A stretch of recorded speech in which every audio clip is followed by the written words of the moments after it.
Welcome back. Now it's time to celebrate all things cupcake, and they're not just for kids anymore. In just a few minutes, I'm going to give you some inspiration on setting up your own cupcake bar.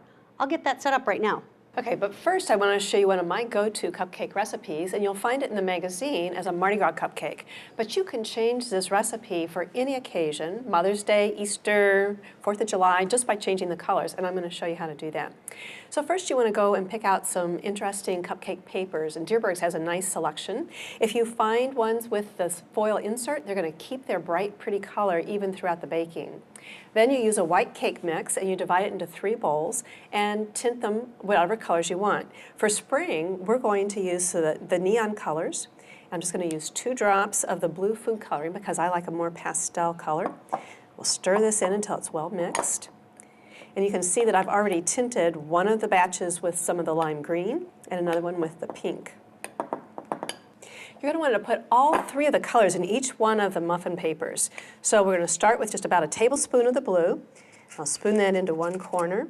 And I can do 3 or 4 at a time. That works just fine to make it a little easier to work with. Then I can do the same thing with some of the pink batter. And I'll put it right beside it because I want to have 3 distinct colors in my finished cupcakes.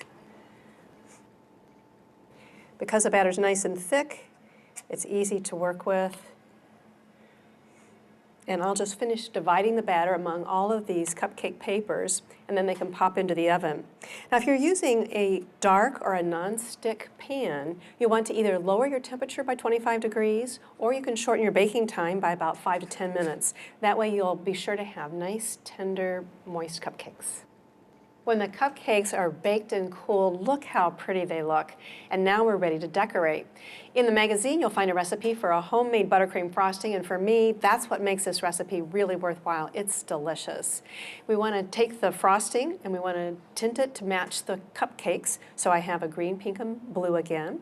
Each color is going to go into a separate pastry bag, and the easiest way to fill the pastry bag is to just use a tall drinking glass and turn the bag around the outside of the glass. Then we want to put about a half a cup of frosting into each bag. If you put too much in, it's just really hard to manage, so it's better to put a little bit of frosting and refill it as you go.